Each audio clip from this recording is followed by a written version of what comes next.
I'm Michaela Strachan, a wildlife presenter with a passion for conservation. For the past 35 years, my work has taken me all over the world, and in that time, I've seen huge changes, many due to climate change. In extreme conservation, we travel to different countries, meeting inspirational people. Hello! With new ideas. This time, I'm in the Maldives. This seems like paradise, but behind all the beauty and the luxury lodges lies a very real and looming threat, and that's climate change, which is literally washing these stunning coral islands off the map. As soon as they realize I'm from the Maldives, they're like, oh, when is it sinking? Or I got to get there before it sinks. The Maldives needs solutions, and it needs them fast. Our islands are eroding at an alarming rate. We depend solely on our coral reefs for income, for protection, and for our survival as well. I travel across the islands to meet some inspirational people with exciting ideas, seeing the radical new ways to bring coral reefs back to life, and a completely new, sustainable way of reclaiming much-needed land. This is extreme conservation, the Maldives.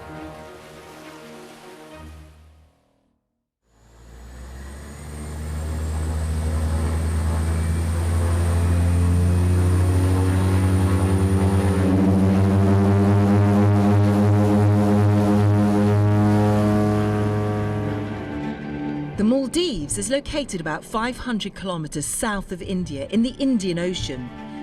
It's made up of almost 1,200 islands that sit within these circular formations called atolls. And it's these low-lying islands that the Maldives has become famous for. Seaplanes are the fastest way to get around.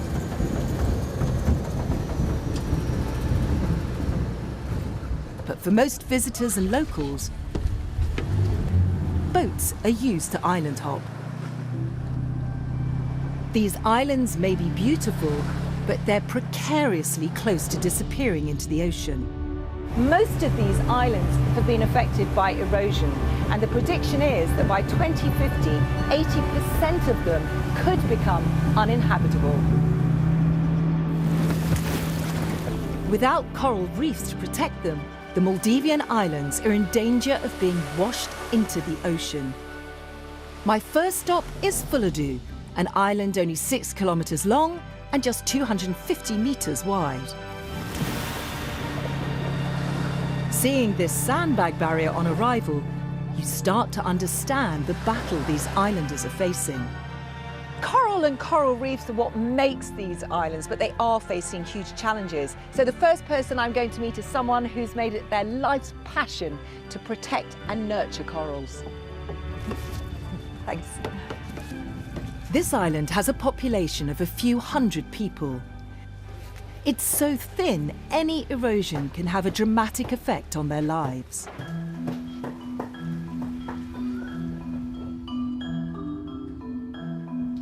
Hello! I'm going on a field trip with Aya Naseem and her team. Aya is a marine biologist at the Maldives Coral Institute. She's taking me to see one of their coral projects that they hope may offer a solution in maintaining the health of these life-giving reefs. So for the Maldives, all our islands are protected by coral. If you can see like where the waves are breaking, sometimes you'll get really big waves coming in. But it all gets dissipated by that whole layer of coral that you see there. By the time it reaches the shore, it's really low impact and it's not going to erode the beach so much. So the coral reef is an important natural barrier to stop the erosion of the beach. That's right, it's our first line of defense. So what's damaging the coral reefs? Unsustainable development, that's a big problem. Climate change issues with coral bleaching. A bleaching event is when the coral dies en masse due to unusually warm sea temperatures. One of the biggest ones was the first one in 1998, which affected about more than 90% of our coral. And we did get a lot of recovery, but then these events are getting more and more frequent. So we had one in 2010, and then we had another one 2015, 16, and now we're bracing ourselves for another event. But amid this bleaching onslaught, the team has made an important and unexpected discovery. Some of the corals in Fuladu have managed to survive. They show high thermal resilience because they've been surviving in these conditions and in really shallow waters and even exposed at low tide. So they're now planting more of these resilient corals. Growing coral is a bit like underwater gardening. Small fallen off fragments are collected and attached to these sand-coated steel structures. From there, with a bit of luck, they grow and flourish.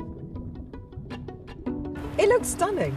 I mean, already in 6 months it's looking beautiful. How long do you think it'll be before that is a full coral reef? I mean, how many years down the line are we looking? 2 or 3 years we're hoping, because already they've grown so much. Yeah. So around 2 to 3 years you won't be able to see the frames anymore. So looking forward to that. You can see from the colours, the blues and the purples, that this is really working. This is what corals should look like. And if they can be kept alive, even as the sea levels rise, they can keep pace, grow upwards and protect these islands. But as warm weather bleaching events become more frequent, the corals get very little time to recover, let alone grow. And bleaching isn't the only threat they face. It's easy to forget that a coral reef is a living thing, and just like us, to stay healthy, it needs to eat well. Now, we all know the stories of the damage that plastic does to other marine life, but believe it or not, it can also damage a coral reef because it ingests this stuff in the form of microplastics. And obviously, that does it no good at all.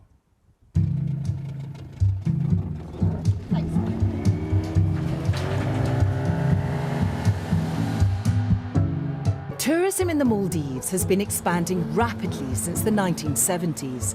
It went from only 60 beds to 60,000, and plastic waste has become an enormous problem. But groundbreaking ways to deal with it are emerging. I'm off to Seneva Fushi, an exclusive destination for the super rich.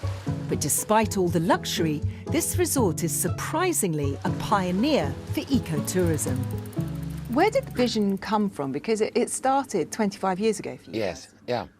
So I met my wife when I was still at university. I was at Oxford. She'd been to the Maldives on a modelling shoot in the early 80s. So we came for the first time. It was a very simple destination in those days. And nothing was sustainable because they had a very, very tight budget. So we decided we could do something a bit more unique and different. And so they did. Rubbish from the surrounding islands is collected and processed here. They try and use every part of a natural resource, like a coconut, and then as much rubbish as possible is either reused, recycled or upcycled. And guests are invited to take part if they want to. The aluminium cans from drinks become ornaments or door handles. OK, let's see how this has come out. Oh, wow, look at that. And how many resorts do you know that have their own glass-blowing studio where you can turn a wine bottle into a glass and beer bottles into a platter? I think this is what you call high-end artistic upcycling. What they've done here is really impressive. It's inspiring, but you have to remember that this is a luxury resort. There's a lot of finances in this place. And you have to wonder, could this be upscaled to use as a production line in other parts of the Maldives? The country is making strides trying to modernise how it manages its waste. But the reality is, even for a luxury resort, what to do with plastic is dwarfed by the threat from the sea. So the Maldives have been sinking for thousands of years, and it's the live coral that's been keeping us alive. So even if sea levels don't rise, but if the coral dies, then eventually the core of the islands continue to sink. So our goal is to keep the coral alive. Sonu tells me he started his own marine research institute on the resort. I've come to meet the scientists who are trying a different approach to nurturing the corals back to life.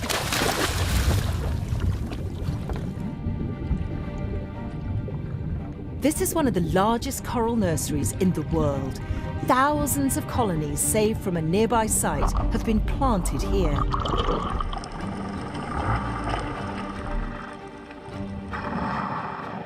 Aki Alagoli, a former banker turned coral specialist, is leading the project. The goal is to produce basically 50,000 corals every year to be outplanted into the environment where they are needed. Over the next 8 years until 2030, we try to bring back the diversity and the coral cover that we used to have about 25 years ago. To speed up the growth, a very low voltage electrical current is run through the frames. The technology that we apply here is called the mineral accretion technology. It helps the corals to grow faster, they become more resilient, and the survival rates are better. The technology has been around for years and is proven, but the challenge now is in applying it on a massive scale. Many nurseries use these steel frames to grow corals. Thank you very much. Bye-bye.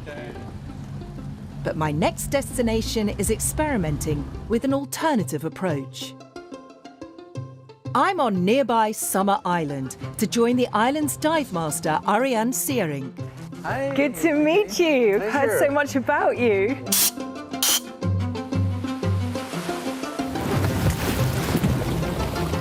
And this is what I've come to see, the world's largest 3D printed reef.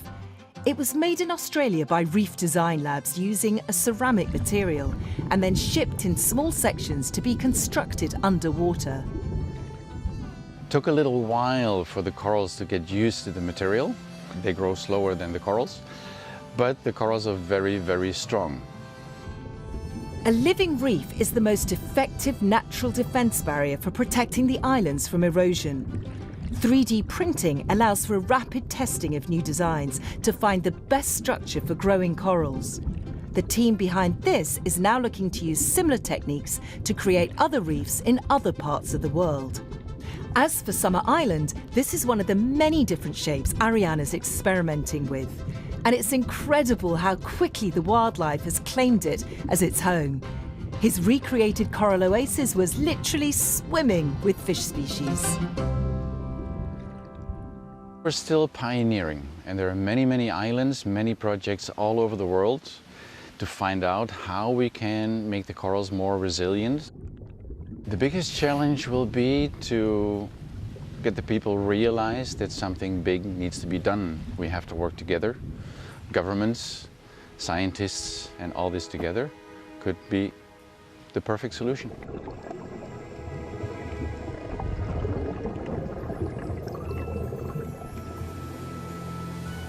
I'm continuing my journey through the Maldives, and I'm leaving the idyllic islands behind to travel to the capital, Mali. This is a city of 250,000 people, crammed into a space more densely populated than Manhattan, and it's completely hectic. It's so packed, it's hard to get a sense of how developed it is until you get a little bit of distance. There's not an inch of space left. So much so that they built another island just to house all the people. This is Hulumale, built to cope with an ever-growing population just 15 years ago. But how do you build an island? To find out, I went on a brand new one. So Sam, we're standing on an artificial island. Exactly. In the middle of a lagoon. 2.5 years ago, this was a very small sandbank which has been artificially reclaimed into an island now. And you've reclaimed it by dredging sand from the ocean. We've dredged sand from the nearby lagoon, and right now this is the size of 8 football fields. How much sand do you need to do that? We have put in almost the equivalent of 100 Olympic swimming pools. This will soon be a luxury resort, but the trouble with building this way is it massively damages the environment. Disturbed sand sediments can smother the very corals that the Maldives relies on for protection. The more you dredge, the worse the erosion becomes. To see the effects this is having on the local population, I'm travelling to the island of Difushi. There are no resorts here, just simple guest houses. Wow, look at this. You can clearly see that the beach is eroded. The beach shouldn't fall off like that. And apparently that buoy is where the beach used to be. So they've lost at least 15 metres of beach. That's severe. Without the beach, the island has become yet more vulnerable to flooding. So what do you do when you know your island's going to flood once a year? Well, these islanders have got the sandbags out and they've tried to make their own defence barrier.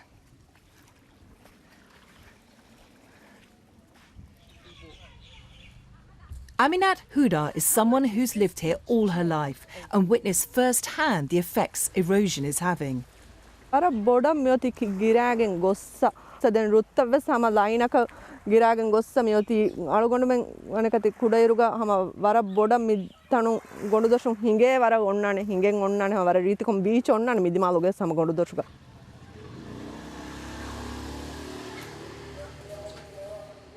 This is Difushi School. You can see it's right near the beach, but because of the erosion, it's now flooding. And in fact, last year, the water came right the way through to the other side and came up to about there. And apparently every year it's getting worse. So is there a better way to create new islands and protect established ones? Well, perhaps turning to nature will give us the answer.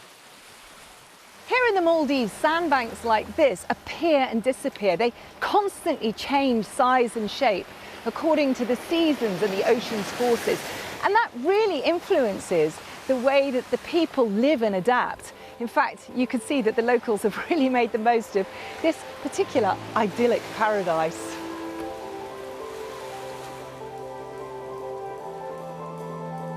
So we have two seasons predominantly in the Maldives. One is the southeast and the northwest monsoons. And literally during these seasons we see sand shifting and we see sand eroding from one end and then building up on another end. And as a physicist, I thought, can we use this? Sarah Dole is Sri Lankan but has been living in the Maldives for over a decade and has dedicated herself to studying this natural shift of sand to find a way to create islands sustainably. So first of all, we had to study the fundamentals. So at MIT, they are studying the fundamental physics and engineering of it. So like trying to understand how does a sandbank actually form, and that we've done through satellite imagery and drone footage and talking to other locals around here, trying to understand the historical data of how sandbanks appear and disappear.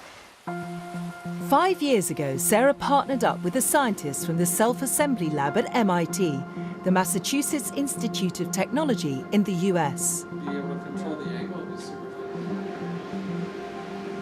The Growing Islands project is about naturally accumulating sand in the ocean without sculpting or pumping sand, but letting the ocean accumulate it on its own and guiding it or collaborating with the ocean to promote the accumulation in certain areas where you want it or need it. Skylar Tibbetts and his team simulate the conditions of the ocean and the movement of the sand. They place different shaped objects in the environment to see which is the best at sand gathering. Our hypothesis is that the reason sand accumulates in certain areas and not others is due to the relationship of the geometry underwater and the force of the oceans. And so what we do is we design different geometries, we test them in the lab, we see which geometries accumulate more sand, and then we implement those at full scale in the Maldives.